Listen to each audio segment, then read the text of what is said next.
exciting, action-packed episode today. To start off, we've got the GW8 Team reviews, also featuring FPL Razzmatazz, who is back.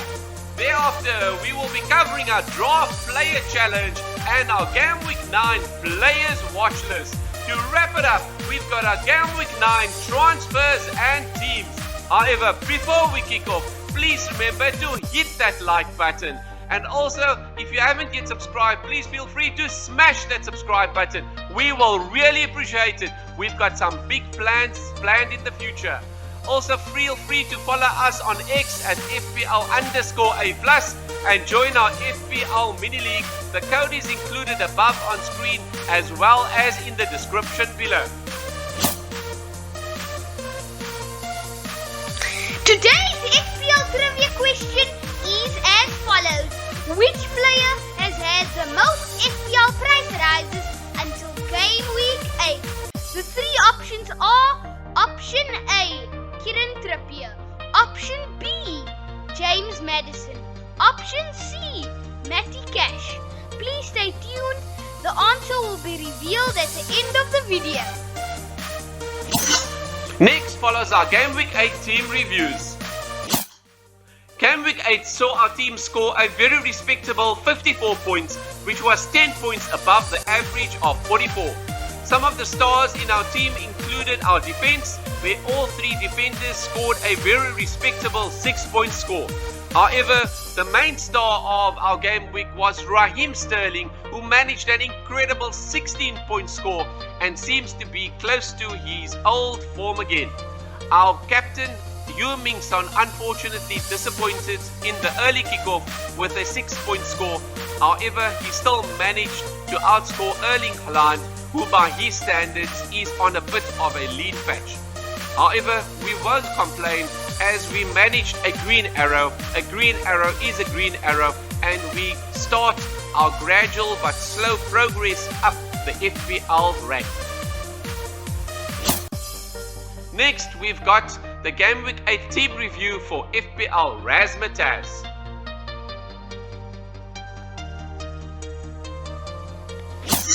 This game week was quite a disappointing game week for me, as my team only managed 34 points, with my only stars being Kieran Trippier with 6 points and Ollie Watkins with 10 points.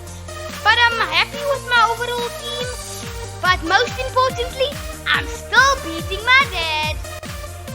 Yes, you are. So overall, I think this is one of those game weeks where you have to say every game week you cannot expect to get a green arrow, and this is just one of those game weeks that you've got to take on the chin. It was a low scoring game week, so if there was a game week that you wanted a red arrow, rather get it in a low scoring game week than in a high scoring game week.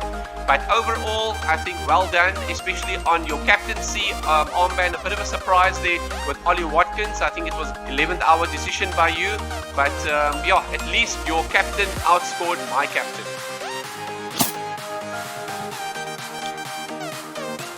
This is the FPLA Super League standings. In first place, we've got FPL Cotty. Well done, FPL Cotty, for holding on to the top spot. In second place, cutting down on the lead to only 4 points, we have Brooklyn Benjamin. Well done, Brooklyn, for a score of 60 points. Then in third place, we have got John Paul J with 525 points. In fourth place, we've got Farid Mustafa, followed by fifth place, Madhu Bucci Nathaniel. In sixth place, we've got Ruskin Jacobs. Seventh place goes to Pace Setter. Eighth place, we've got Rob O'Gara. In ninth place, we've got Huzaifa Aliyu with 72 points in Game Week 8. And rounding up the top 10, we've got Kop Ramadani on 509 points in total. Well done to everyone that's made it into the top 10. Those that are not yet there, keep on pushing and your time will come sometime soon. These are the fixtures to target that we previously had in our last video that shows you key fixtures from Game Week 8 to Game Week 11. And if you have not picked up on any of these, in summary, Aston Villa have got a great run of fixtures coming up. Brighton have got a as good a fixture in game week 9. However, 10 and 11 they look quite good. Liverpool have got some great 3 fixtures up next. And then we've also got Newcastle. Their fixtures are also looking quite incredible in the next 2. And then Tottenham Hotspur as well. They've also got some good fixtures coming up. Next is our Draft Player Challenge, FPL A Plus versus FPL Razzmatazz. This is the Game Week 8 Draft Player Challenge scores. After FPL Razzmatazz and myself chose 4 players to go head-to-head against each other. And sorry to say, but as you can see, I absolutely smashed FPL Razzmatazz here. Every single one of my 4 players beat his players. How did this game week go for you, and what's your thoughts on game week 8, the draft challenge? Don't worry, I am ready to rock and roll in the next round. That sounds quite promising. Don't let one game week get you down. Be ready to move straight to the next. Okay, so without any further ado, this is the game week 9 draft player challenge. FPL Razzmatazz, who have you chosen as your goalkeeper? I have chosen Alisson Becker because of his amazing fixture against Everton. That's quite a good fixture. I think yeah, it's the early fixture, the derby against Everton, so you'd expect that to be a tight game. So yeah, I think that's quite a good pick. I've decided to go for Vicario from Tottenham Hotspur. He seems to have started off for Spurs on quite a promising note, and he's also got a great fixture against Fulham. Probably not as great on paper, at least, as the Liverpool fixture, but Vicario seems to be a keeper that has got a great future ahead of him. Next, we've got the defenders. Who have you gone for, FPL Razzmatazz? I have gone for Matty Cash, same as the last round. Okay, that's quite interesting. Second time lucky. Matty Cash has got an incredible cross on him. He's very attacking. One of the most attacking defenders in the Premier League this season. And when he scores, he often scores massive. Who I've gone for is another reliable player for Newcastle. Captain, consistent, Kieran Trippier. This will be quite an interesting tussle. I think this might be the area that whoever wins this one could end up winning the next round of the Game Week 9 Draft Player Challenge. In midfield, who have you chosen? I have chosen the Egyptian king, Mo Salah. Yes, the Egyptian king, Mo Salah, seems to be very consistent this year. He's had a goal involvement, if I'm not mistaken, in almost all his Premier League matches so far. He comes off an incredible Game Week 8, where I had him, as you could see from the previous Game Week 8 scores. And he's got an international break where he would be fully rested. And now he's got a great derby fixture against Everton. So that's a great pick. The fixture that I have decided to attack in midfield is Brentford against Burnley, and the player I've gone for is Brian Mbeumo. I feel that this is quite a good game week where he can actually really be back to his best, like we saw at the start of the season. He dropped a little bit in form the last few game weeks, but he is the talisman, and I believe he can do the business in this round. Last, we've got the forward picks. Who have you gone for, FPL Razzmatazz? I have gone for the robot, Erling Haaland. Yes, the robot. He is definitely a player that you can expect big things for, that can be quite explosive. He's got a great fixture against Brighton and Hove Albion, who are known to leak goals. So if there's anybody that can go big against Brighton, then that would be Erling Haaland.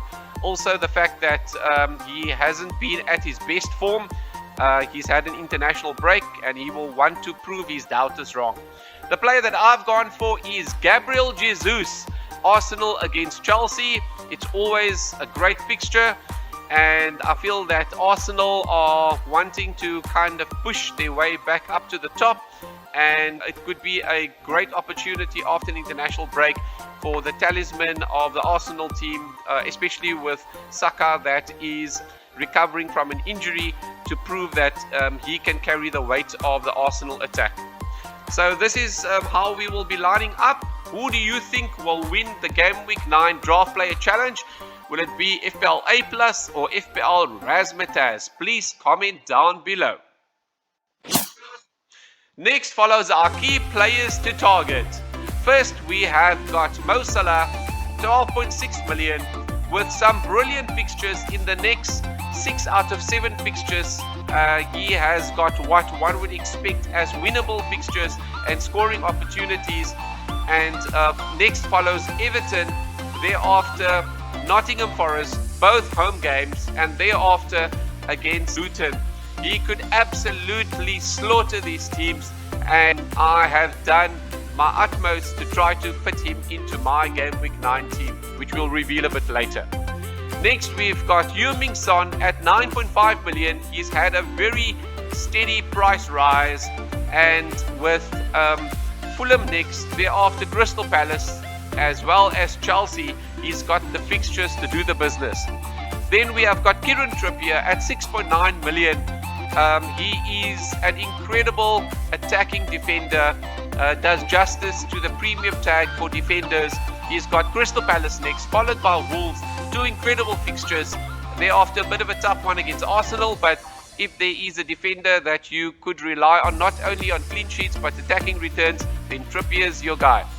Then we have got one of the more underrated, under the radar midfielders this season, Jarrod Bowen at 7.3 million, absolute value. He has got Aston Villa next, that could be a bit of a tricky fixture, but thereafter he's got Everton at home as well as Brentford to follow. So if you're looking for a differential pick and someone that can be explosive, then Jarrod Bowen could be that player. Lastly but not least, we've got James Maddison, a very incredible, consistent player, playing in a very attacking Spurs team at 8.1 million. He's got some incredible fixtures coming up, and if you are looking for someone to give you steady returns, then James Maddison is definitely one of those players. This is our current Game Week 9 transfer plan. What we have decided to go is to take a surprising -8, and the main reason for this is we have tried our best to fit in Mo Salah, as we definitely would want him in the future game weeks as well. And with the way that price rises have risen up steadily, if we had not done this move, then we would have battled to pull in Mo Salah in future. So we've made some early transfers, which we don't always like to do, but in order to fund Mo Salah, we've needed to downgrade Edison, who's got a tough next 2 fixtures, and bring in Turner, who's incredible value at 4.1 million. We'll probably not really be playing him that much, but he's adequate cover as bench fodder for a 4.1 million goalkeeper. You wouldn't expect anything less. And with Arsenal having Chelsea next, we thought this is probably the moment that we can swap him out for Mo Salah, especially considering that Saka is also recovering from an injury. And unfortunately, the other player, we would have probably liked to keep him, but he's also got a tough fixture against Arsenal, and we needed to fund the move to Mo Salah somewhere else, and the only other place that we could fund it sufficiently was Raheem Sterling. And to replace him, we only had 4.8 million in the bank. We did a bit of research, and what we believe to be the most optimum player at that price, he's also captain of the team, and that is Josh Brownhill. He has had some good performances in the past in the Premier League, prior seasons where he's also scored. He is quite reliable, he gets quite a bit of minutes, and at 4.8 million you won't expect anything more than that. He's unlikely to start many of our matches, but when needed, or if a player is rested, then we could still rely upon him. Next, we've got the Game Week 9 transfer plan for FPL Razzmatazz. I decided to do Heung-min Son to Mo Salah Although I think in game week 9, Son can match Mo Salah's score, or I think long term, Mo Salah will outscore Heung-min Son. To fund that, I would need to downgrade Bukayo Saka to an affordable Pedro Neto at 5.7. I think that's an incredible transfer that you've gone for there. Pedro Neto been very much under the radar, but he's been very consistent this season. Quite an exciting, fast player, and Mo Salah in the long term is definitely the player that many FPL managers will be scrambling to get in. So yeah, this is probably a decent -4. This is our team will line up for game week 9. In goal, we have got Areola from West Ham. In defense, we have got Botman as well as Trippier from Newcastle.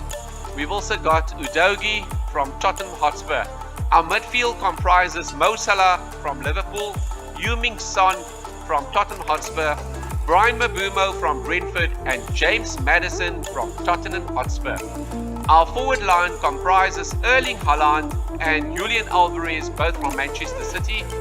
And then our third forward is Carlton Morris from Luton Town. Our bench is made up of Turner from Nottingham Forest, Brownhill from Burnley, Pinnock from Brentford, and Anderson from Crystal Palace.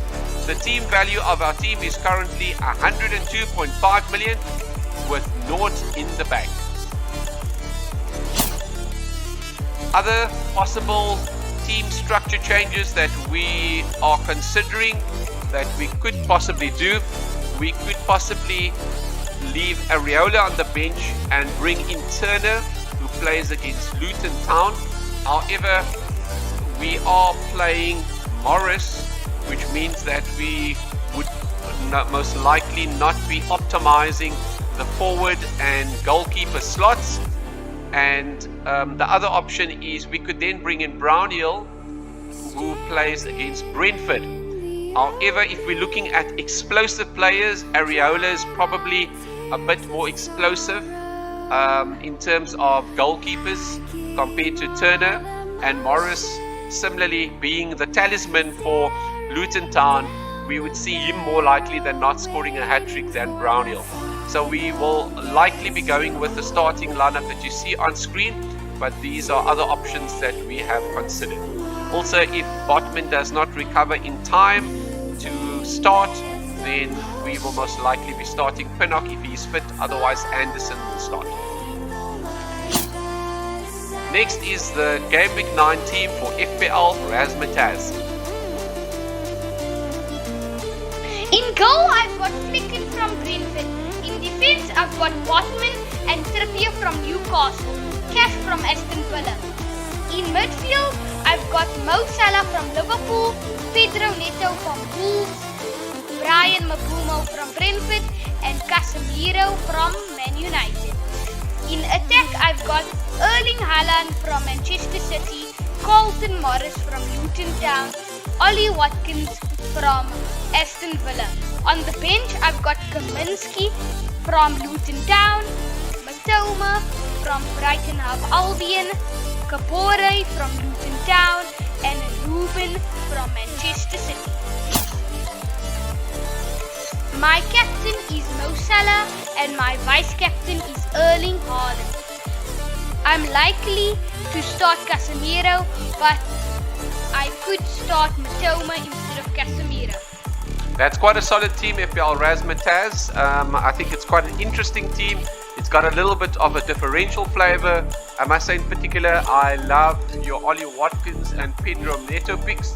And you've also got a dash of Casemiro in there, which you don't see in many teams. That's quite an exciting team. The answer to the FPL Trivia question that we asked earlier. The question was, which player has had the most FPL price rises until game week 8? The answer is James Maddison with 0.6, followed by Max Cash with 0.5 and Kieran Trippier with 0.4. Thank you very much, FPL Razmataz, for that. Quite a tricky question. We hope you at home got that answer correct. We also wish that you enjoyed today's video and found it quite useful. And happy tinkering for Game Week 9. Thanks also to you, FPL Razmataz, for joining us today. And until we chat again next time, cheerio.